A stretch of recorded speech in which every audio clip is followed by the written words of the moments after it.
now. Okay, good evening, good afternoon, everyone. Today, we are continuing having these meetings with Brazilians. So, Wladimir is here.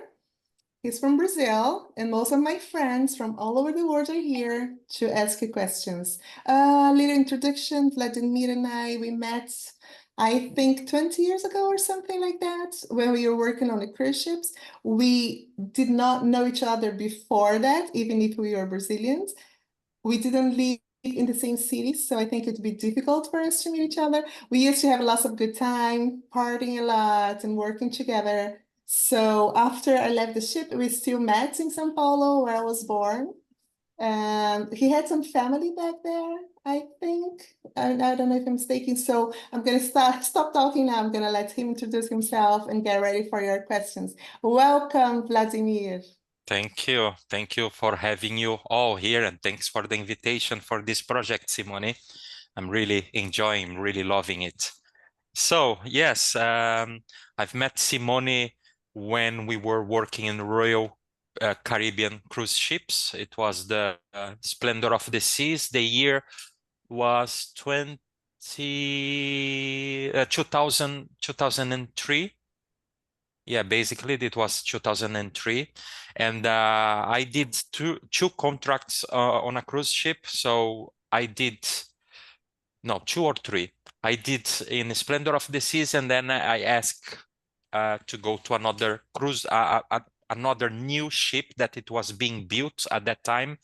The name was Navigator of the Seas, and at that time it was the biggest ship in the world. And so I went to Finland to get to be part of the startup process, loading and unloading things. It was fun, big time fun, and staying in such a beautiful country, but it was so cold, my God. So I stayed there for 1 month and a half, basically, before the ship started to sail to the Caribbean island. But the ship that I was working previous with Simone was Splendor of the Seas, and we did all Brazil, main ports. Then we went to the Mediterranean area, isn't it, Simone? Yeah, that's correct. Yeah, and then I think that was it. And then I left the ship to go to the other one. But yeah, my experience working in that cruise line was only 2 years, but I felt that it was much more, because it was so intense, the day-to-day basis there. Lots of fun, lots of work, very hard work, but we did have a great time visiting all the places that we visit, and get to know so many people. But then I wanted to change. I like some changes here and there. I don't know if it's my Scorpio kind of thing, but yeah. And then after that, I decided to go to London. So I arrived in London in 2003, and I stayed there until 2021, when I decided to repatriate back to my home country to stay closer to my family and friends. And here I am in Brazil, but I kept my job in UK. But now I'm contracted to the Brazilian entity. So I work as a human resources for a relocation company. So the human resources that I do, it's more kind of global mobility. Global mobility means when people moving from one country to the other, the companies, they transfer those employees, and the global mobility / HR companies, relocation companies, they kind of taking care of the visas, taking care of moving the furniture for the home country to the host country. doing lots of settling in, you know, for the employee really to kind of arrive into the new country and get starts to work, basically, because those companies, they don't care. They just want you to finish there and go transfer quickly to start your new role, your new job, and everything needs to be very settled nicely for you, you know. Yeah, it's a big challenge for them. It's a challenge for us as well, because there is always deadlines and things, but it's always depend on immigration. But yeah, and that talking about a little bit of UK before you guys asking questions. So I believe now it's a very different United Kingdom, because in 2021, when I was still there, it was the era of the Queen Elizabeth. So it was completely another era. When she died in 2022, I believe, or 2023, I don't remember. 33.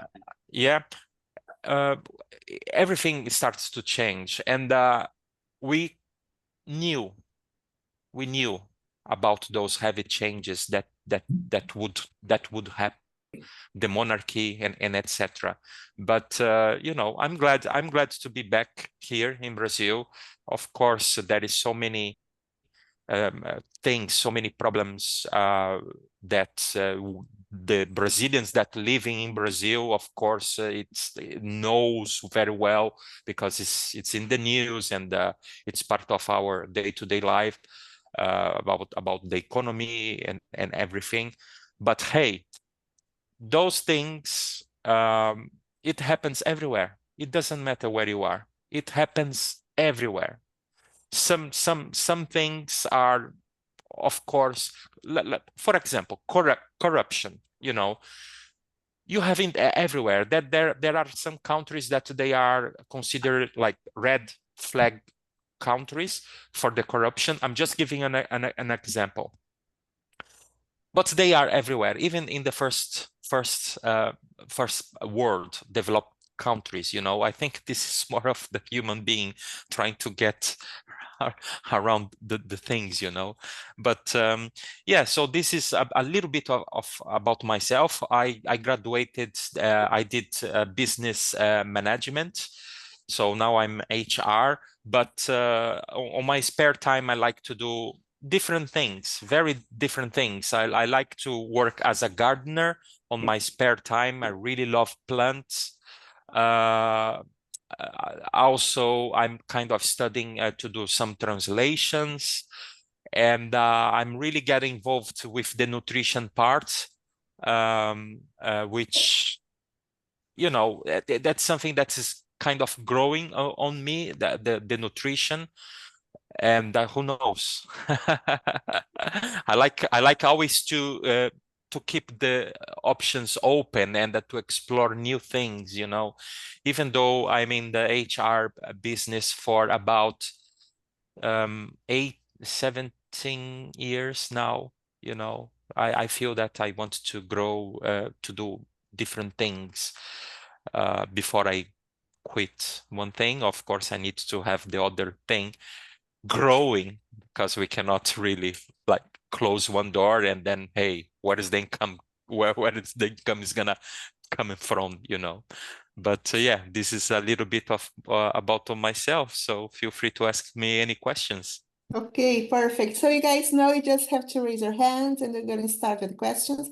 I'm going to start with the first one. Vladimir, please tell us, I don't know if someone here would like also to move to another country, but for you I want to know the opposite, how it was for you after so many years abroad to go back to Brazil.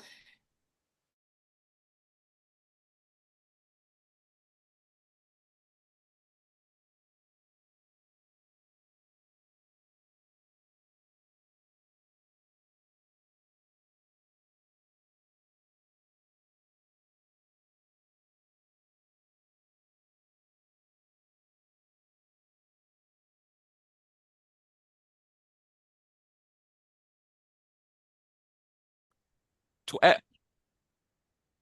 to everything that you kind of know, you think that is going to be easy, all right? But it's not. It is as challenging as when you went abroad, basically, because when you are back, depending of how long you've been abroad, you are another person, you are more mature, you are older, and the world is changing. The people changed as well. So many people of my old friends here, they are not anymore around here. They moved, they got married, and yeah, so it's another start. It's a restart from zero. My family are older, so I am as well, you know, the mindset that we kind of get it when you move uh, abroad and then you are coming back. So you think and you act differently. So you have all those challenges that you have to kind of adapt nicely. That perhaps I think that things here are not that as quick as supposed to be. It's getting better thanks to the technology, and all the world is kind of integrated, so that helps. But in terms of mentality, how people live, how they are easygoing, depending of one place and another, and I can see the level of violence as well. It's more you can see everywhere. It's not, I'm not talking about only Brazil. I can see everywhere the level of violence, it's growing, and all those challenges. But it is, Simone, as challenging as when you are going abroad. So it's not all I'm going. Thank God I'm going to go to the sunshine. I'm going to see my friends. Yeah, you have all of that. Coming back to my Brazilian people, which is wonderful, and all of that, of course. Feijoada. But yeah, that is the other aspect that you have to readapt. And I think I could consider myself, okay, now I'm kind of back, settled, I kind of fit in after 2 years now. So Wow. yeah, yeah, It did take that long. it took me a while. It took me a while. It took me a while. I don't feel that I want to go back to where I was, because I think that's a chapter closed now. Uh, unless if I have a project, if I have something that I need to do there, spend a couple of months and etc. But I don't feel that I should go back there. Well, never say never. Never say never. But yeah, if I need to move to another country, that's going to be only on a period basis, not permanently like I did kind of before, where I stay for 18 years in UK. I think Brazil, despite of the challenges and everything, there is so many good opportunities, and I want to be here and I want to grow in here. All right, thank you. Very elaborated answer. Okay, Richard, please. I believe there was a hand up before mine, if I'm not mistaken. There we go. No, it was mine, but can you ask it, please? Yeah, sure. Wladimir, thanks for that. I'm interested in to know how you transition from business management into the HR sphere. It's quite interesting. Well, it's very, I mean, because business management, it's kind of so open, it's so generic that you can really go into the HR, because you learn HR as well within the uni. But the funny thing is, when you are working on those big companies, sometimes you are kind of invited to be part of a team that coordinates this and that. And when you see you are on a HR environment, for me, it was not that way. For me, when I moved to UK, I started to work, as the majority Brazilians do, to work in the tourism and hotels, doing events and things like that. That was what I was doing, and I was having so great fun. Believe me, I was having fun. People that I met, the hotels that I've worked, the events that I coordinated, and everything. It was great, but I didn't have a proper life, working on weekends and crazy hours and this and that.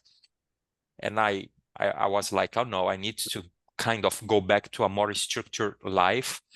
And then I started to work on a company where I started to coordinate the moving. So it was a moving company. So I was coordinating to ship the furniture for one country to the other.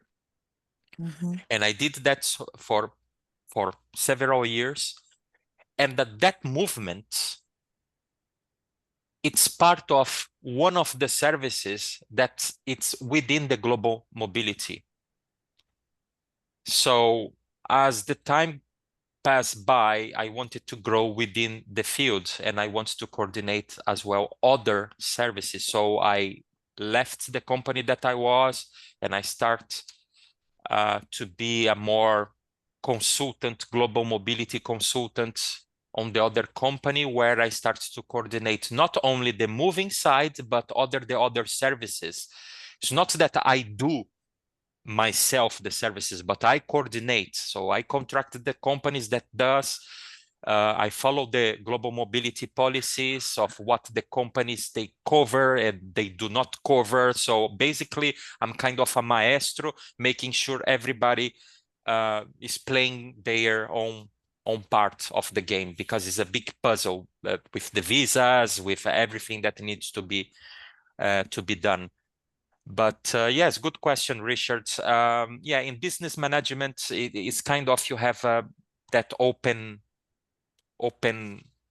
possibilities, whatever you want to go. Today, I think the business management, I think, are more, because when I did graduated, it was 25 years ago. I think kind of nowadays is more, you have more other courses, for example, international relations, which I think that would be more going to the HR fields, but before not. So you have that openness. Great. Thank you. Wladimir, I have two questions. First, I would like to say to you, congratulations for your accent. It is a different accent from us Brazilian English speakers. I don't know if you guys from Brazil agree with me, tell me if I'm wrong, but it is a different accent. I like a lot your accent. And there is a guy that he speaks like you. You sound like him. That guy, Antonio Guterres, the Secretary General of the United Nations, is the same. You sound like him, man. Wow. Sounds like, yeah, congratulations. That's a compliment. Thank you. When I first saw you, even I asked Brucey where you were from. I thought you were from Portugal. And he said, no, he's from Brazil. And tell me, how did you get this accent? The people that you had relationship in England, because it's different. How you built this accent? Well, I don't know. I think that's kind of perhaps living in a city like London, where you have so many people from all over, and having all those accents, and I stayed that for so long. I believe that kind of over time, I think I developed that. But to be honest with you, I haven't done any training to do any accent. I know that I have my own accent, which can be a little bit different, but strong still. But I really do not think that I would have a priority getting into a course to try to polish my accent. I don't think that is a priority. I think the priority is for you to kind of know how to speak English properly. You know, of course, if you really depending of what you're gonna do in life for the languages purposes, then you would need to polish that if that's a requirement. For me, it does not bother me if I have like a strong accent, or you know, because this is something that I don't think I need to do that. But before, years and years and years ago, I think I would have like a more Brazilian type of accent. And I think I would consider my accent today as kind of international accent, perhaps, I don't know. But yeah, I don't think removing my accent would be me. I think it would be kind of trying to be something that I'm not. Of course, we know. Of course, we know we do need to polish what we can naturally to speak clearly, to speak better. That's one thing. But then, hey, you want to do like American way, or you know, it's yeah. And did you speak English before going to London or not? I did. Because you used to work at a cruise line. Yeah. When I was working a cruise line, so I did have this kind of basic where you can communicate with people. If you do not communicate well with people, you kind of end up doing services in the kitchen, you know. Thank God was not my case. So I had like an intermediate kind of level. But then over time you build up. You have to be always open your heart, your ears, your eyes to improve and to get all the information and take notes. Oh, what is this word about? And go and look into the dictionary. Nowadays we have these beautiful things here in our hands, so we can always double check quickly and do some. Our third hand. Oh, that's that's a continuation of us, really, because you have all the information here in front of you. So to kind of get to know the words, to get to know the pronunciation, to get to know what you need to know, not all about the languages. I'm talking about anything else. And you were born and raised in Santos? Yes. My family.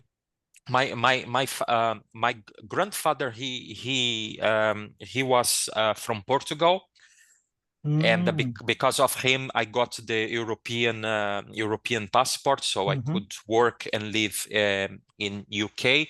But I still have a residence in UK because I've been there for so many years, and I have what they call settled status. I still have that. And I'm part of a European, so I can go and live close to Simone in Belgium and find a job there if I want. But yeah, Wladimir, Santos, I have two memories. First one, it was a good memory because Santos was the first when I first saw the beach. And another one, I think you need to make an appointment so I can explain to you something in a cruise ship, and that it was a bad memory. We have trouble there in Santos. I've been there. Yeah, I've been there a couple times. But yeah, Santos is famous because one of the greatest soccer players was born there. You know, Pelé. And when I was a kid, I used to root for a soccer team. It was Santos because of my daddy. My dad is crazy for Santos until today, but today I don't watch soccer matches anymore. But at Santos, I had the opportunity to visit the stadium of the Santos Futebol Club. But other than beaches and the stadium, what other things, places that you would recommend us to visit in Santos? Yeah, great. Before I ask that, on the 90s, I used to work in Rua do Comércio in the center of Santos. I was working as an office boy, and I was coordinating exports from coffee export from Santos to Italy, for example. And in this place, Rua do Comércio, there is a Café Paulista, a restaurant, a very traditional place, a restaurant, which today it's closed, but they open for filming movies or commercial, because the place is it's so old and nice and nicely done, So thankfully they haven't destroyed. Café Paulista is just there. It's just there, almost there. So basically, sometimes I used to go and have my lunch in Café Paulista, and I was sitting with my boss eating my lunch, and she told me, "Oh, Pelé is just sitting behind you." And I was eating, and then I look it back. Oh, nice, cool. And so that was a nice memory. And when I say that story for my international friends, they get crazy about it. How come Pelé is sitting just next to you? Just look at him, wave like him, and that's it. I just want to, here in Santos, we are like kind of neighbors, and I personally wouldn't go to him and would give me your autograph and etc. I would respect his space, and I was younger as well. I'm not into football, so I just look at him. Oh, nice.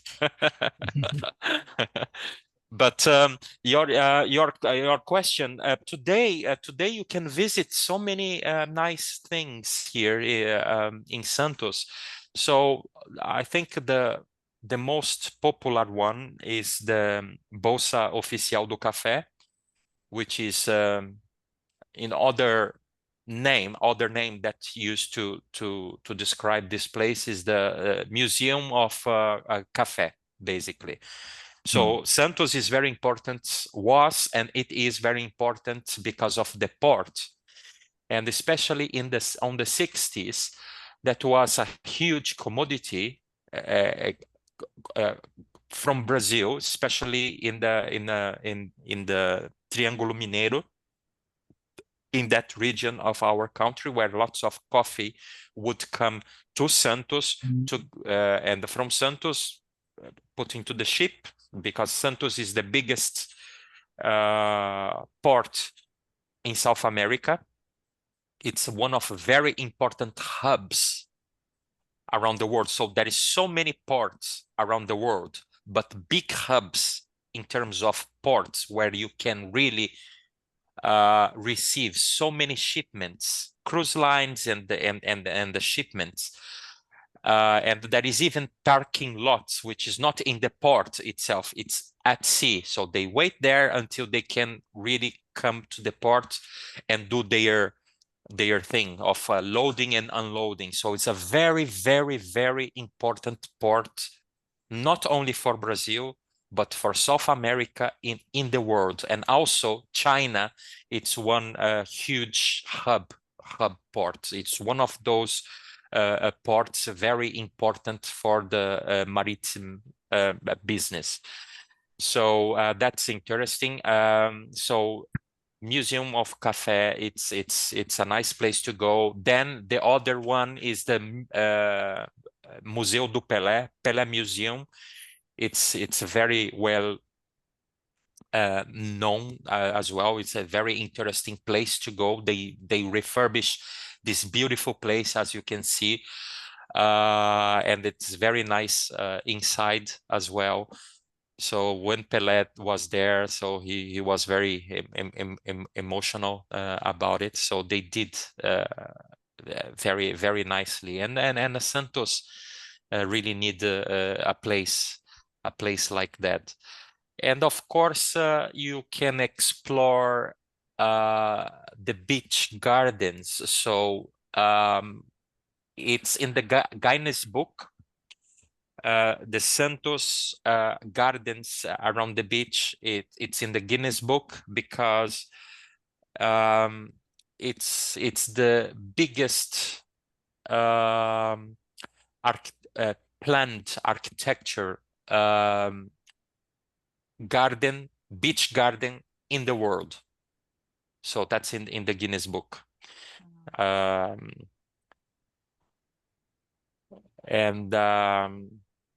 to put big beach gardens, Santos, yeah.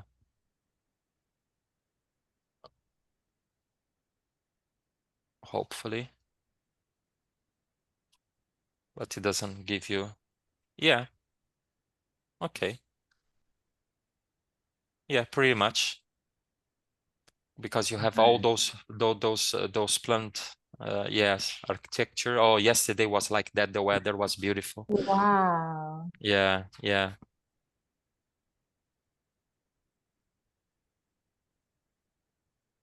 And you have this pier now as well. So they are developing, and they have like big skateboarding, because the skate in Brazil, here in Santos as well, it's really kind of big.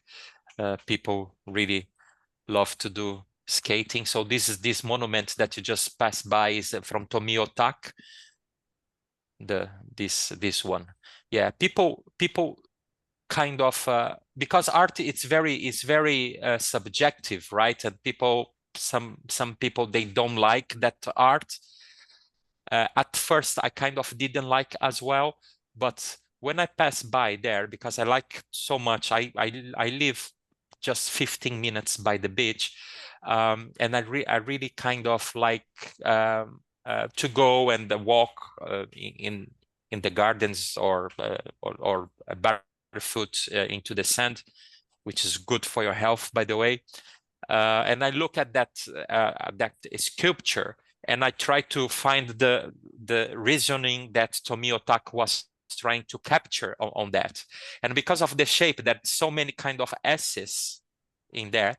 So yes, Richard. And then I kind of thought with myself, I think she's trying to capture the word Santos with the S, because there's two S, and also the waves of the beach, because there are so many surfers as well. So there are so many surfers, and the red, I think it could be the passion that she used to have for Santos. Red, the color of the passion. And when there is the sunset going on, depending where you are in the beach, it seems that the sun it's going down through that art. The art, great. Yeah, it's Really? fantastic, the position. I think she thought Yeah. about so many details, and wow, every time when I look at that sculpture, I find a different reason. But and that is another reason that I found, because in Santos, is the city of Santos is divided by canals, like in Amsterdam, for the exit of the water. So it's very common for you when you say, "Oh, where do you live?" "Oh, I live in Canal 1, Canal 2, Canal 3." It's divided by seven. Here it is, seven, where the water goes to yeah, this. Exactly. Here. And yeah, and sometimes we don't even say the neighbor. I live in Boqueirão, but people mostly refer, "Oh, I live in Canal 3, in Channel 3, basically." Yeah. It's kind of the way how Okay, down Santistas, here, this beach that you live. Boqueirão. Yeah. So I live. And I live. I was looking at the city of Santos. It seems like it's an island here. It's like an island. There is That's true. water around all That's the. true. That's Oh. true. You can say that Yeah. Santos is Santos, São Vicente. São Vicente. São Vicente, by the way, it was the first city where the Portuguese they arrived in Brazil. Oh, really? São Vicente? Yeah, São Vicente. So there is a little bit of war This city. between Porto Seguro and Porto Seguro and São Vicente, because some historians say that was in Porto Seguro, other says that no, the first city where the Portuguese people they arrived to start the colonization was São Vicente. So there is even a mark saying showing there, and annually there is like a big open theater with so many actors, so many people doing this recreation of the Portuguese people coming and doing the colonization of the Indians and all of that in São Vicente, which is it's nice to see. It's nice to see. I did that last year, but it was the only problem that was pouring rain, and I got so wet. Everybody got so wet. It was not a good weather, but it's a good spectacle to see. Thank you, Wladimir. Thank you so much, man. So if you come at the new song, I think at least 2 days for you to have at least for you to go around and to get to know a little bit of the city, to explore the old town. And have fun. Thank you.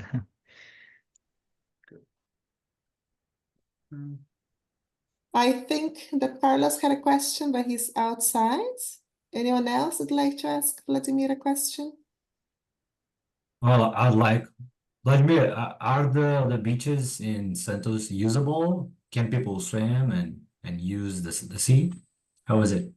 Yeah, yes, they can. The problem is it's because of the port.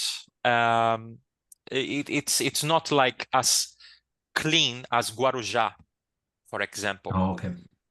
So but yeah, it's okay for you to use. So it's not like improper. Do not use, because then you're gonna have like any disease in your skin or whatever. Disease, No, okay. no, you can use. They are okay to use.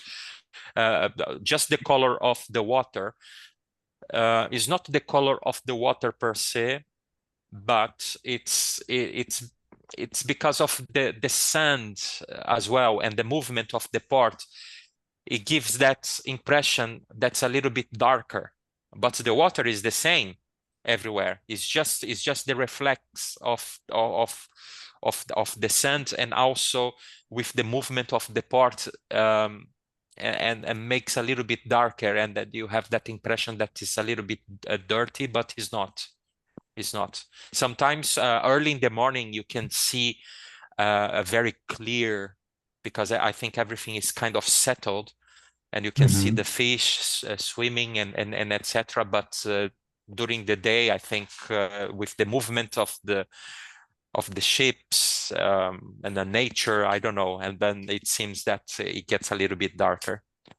And do you live in Santos because of your profession, because it's next to the port and the stuff, or? No, my family, I was born here. I was born here in Santos, so I came back to be closer to them. Okay. But in the future, who knows? The world is an oyster. Okay, Fabian. Sorry, Fabian, you have a go ahead. question? Yeah, I just wanted to know, you say you live for like 17 years in the UK. What's the reason you decided to go back after such a long time in the UK? I know for fun, to be closer to your family or stuff like that. Yeah. I kind of knew that I would go back sooner or later, but I kept postponing that. Yeah. And I think I would even postpone further. But because of COVID, so many things happened, and unfortunately, I lost my old brother. Yes. And when that happened, unfortunately, I decided, oh no, that's it. You know, I need to really go back to stay closer to my mom, to take care of, you know, to be closer really. And that was my turning point. I didn't even have the time to think. I just packed my bags and came to Brazil. It's very understandable. And I came to Brazil. But I was prepared psychologically.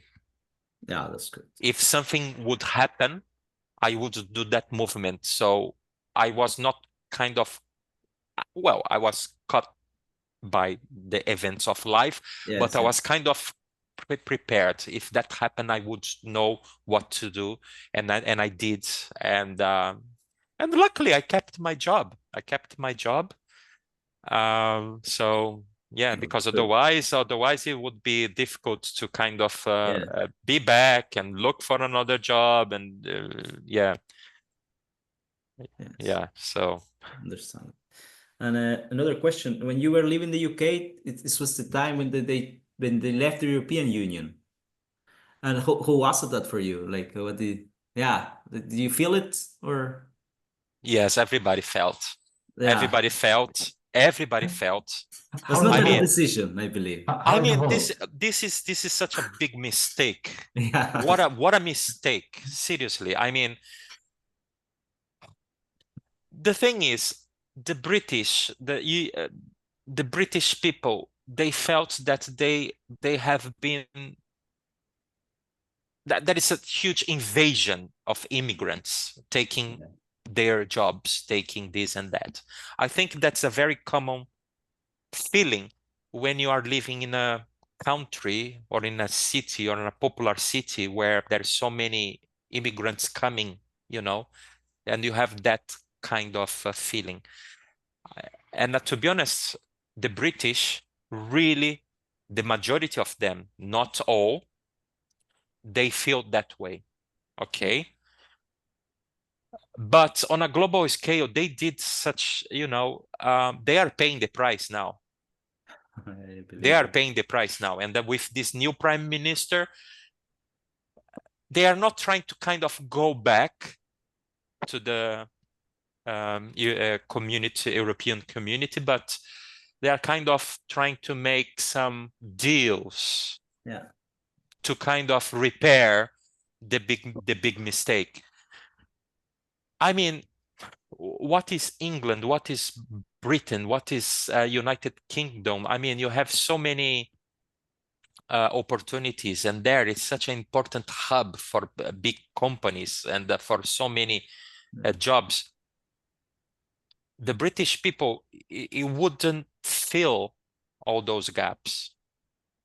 It wouldn't. It wouldn't fill all the jobs because it requires different expertise, different experience, and some of the British people, they are not.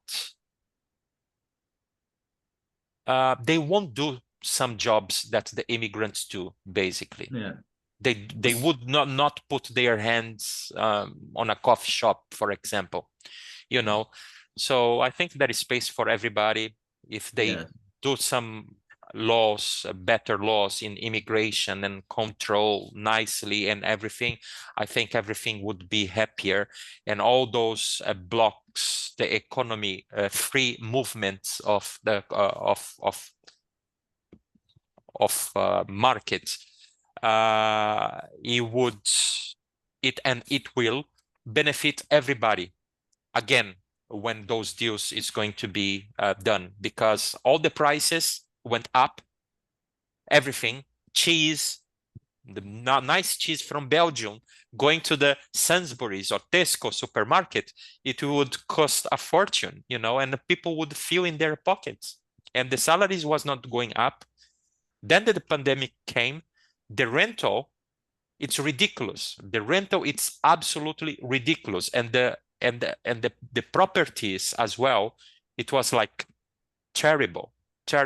For you to have a very nice living in UK, for you to rent a nice apartment and etc., you would need to pay a lot of money, perhaps more than like half of your salary, and you would not be smart for you to expend more than half of your salary on a rent. So people kind of they kind of get together and share a house, because it's very challenging, the property market in UK, and also in France as well. It's really challenging.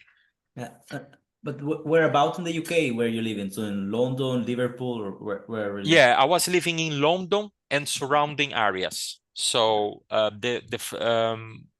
yeah, I was living in London, very central London, because everything happens there. Yeah. But the last 5 years, when I was my last 5 years of London, I moved for a little bit further on the outskirts, a place called Eastcote. Yeah. It was a little bit further, but it was so nice because it was very family orientated. It was very English, really. Yes. Because London is different. When you are London, it's different than the rest of UK, because London, it's kind of a very lots of people there. You have that vibrant vibe, that business kind of thing. But when you move like further in the outskirts, it's more green, it's more peaceful, it's nice, you know, and you have less foreigners, I would say, as well. But yeah, it was a good experience, by the way, when I moved a little bit further on the outskirts. Was really nice. I used to have more peace because it was so many green parks, beautiful places that I can just go to have a walk and enjoy nature. But when you are central London, if you are young, then happy days, you know, you have all the theaters, the West End, so many events going on. It's so many things for all sizes, all pockets.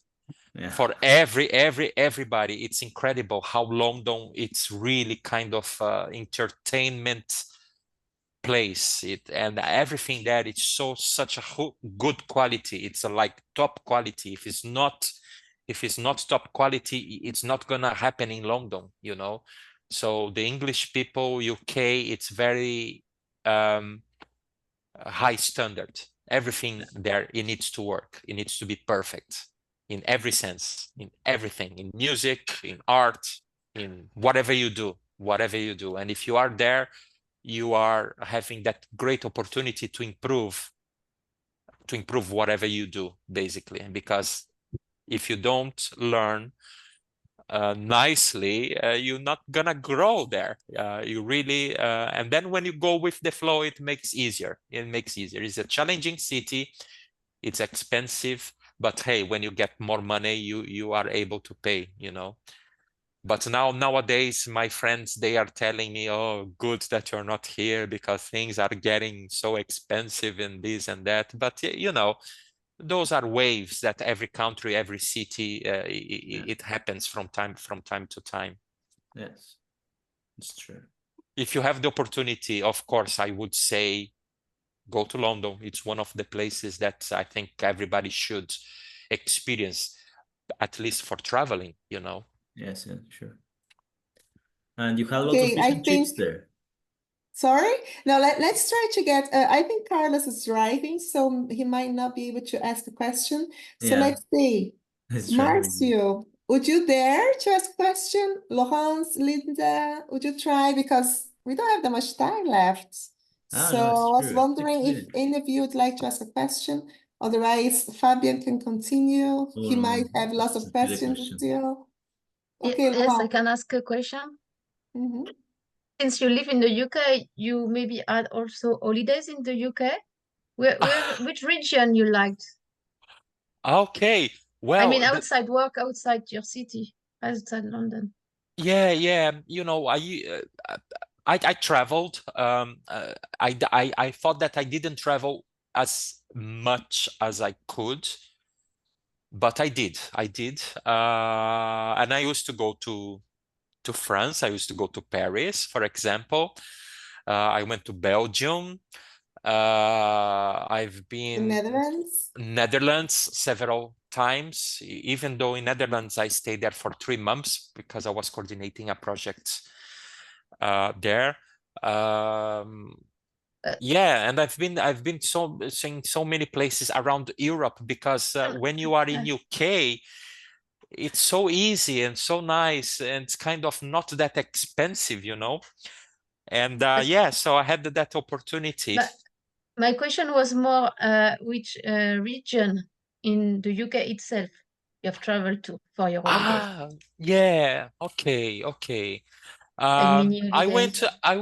went to Liverpool because I want to know about this Beatles thing, you know, to kind of explore the history. So I went to Liverpool. I find fascinating to spend a weekend there. So I did this yellow submarine tour kind of thing. Is any Beatles fans here? And yeah, it was nice. I used to go to Brighton. Brighton is the nearest beach close to London. So I used to take a train 2 hours from London, Waterloo Station, I think, to go to Brighton. Yeah, 2 hours, but the water, it's very cold, freezing cold. But it's nice. It's nice atmosphere to go there. And because I'm naturally from Santos, I was dreading to go to the beach. I just need that feeling, you know, to see the birds, the sound of the waves and everything. And my place of refuge was kind of going to Brighton from time to time. But there are so many nice places in UK to visit. There are so many, and then they are all different and all different.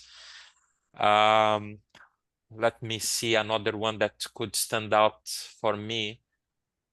I didn't explore. I kind of explored UK, but sometimes not much as traveling. You know, sometimes like visiting for work and here and there. Of course, Scotland. I think Scotland is another place, a nice place to go. I went there once, but I was kind of working on an event. So we did like a wedding. It was a huge, beautiful wedding. So I went there to work. So I didn't have much time to kind of explore really the city. And I thought, okay, I'm in London, so I can just another time go back, and I didn't. But one day I do. One day I will. That's for sure. That's for sure. Because Okay, I like Linda, do you Yes. have a question? Yes, you talked a lot about your work. What do you do outside your work? You already said you like to garden. When do you do it? When do you Yeah. have time for it?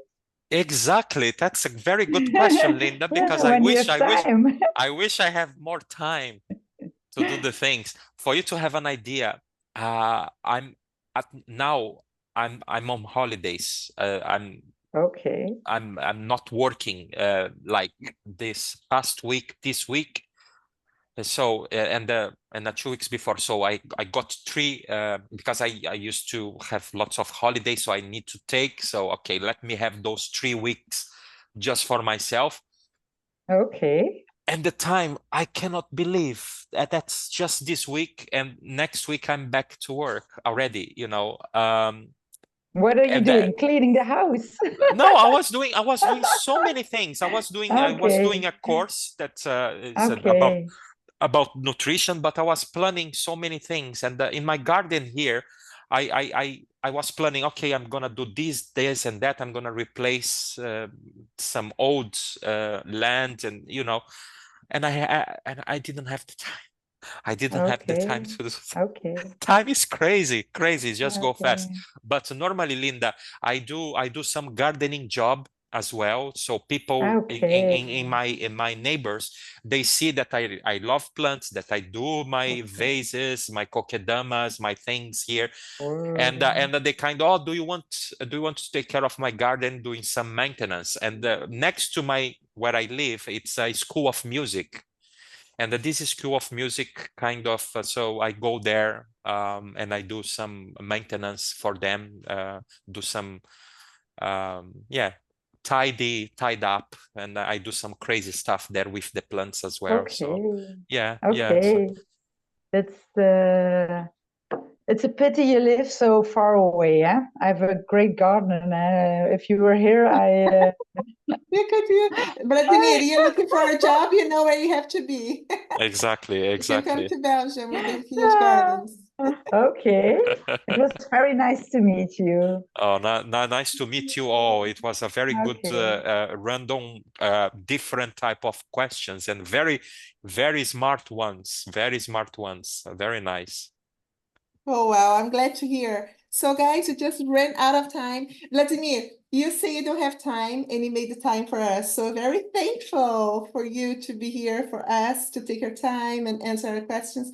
You're very talkative. So, maybe that's one of the reasons you don't have time, because when you start talking, you just can stay hours and hours listening to you. Maybe you can become a teacher someday. It was very interesting. So many things that I think That's why I'm most of here. us, see, I think most of us didn't have any idea about Santos, and then you taught us, like in half an hour. We got a lesson from your city, and it was amazing. So next time I go to Brazil, I definitely want to visit you. So it's a promise. We will see each If I other find out very that you are in São soon. Paulo and don't visit me, you're gonna be in trouble.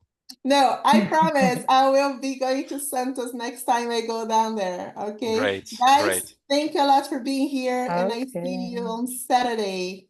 Thank you, guys. Thank you so Thank much. you. Have a Thanks, great day. Wladimir. Cheers, guys. Bye Thank you. bye. Bye-bye.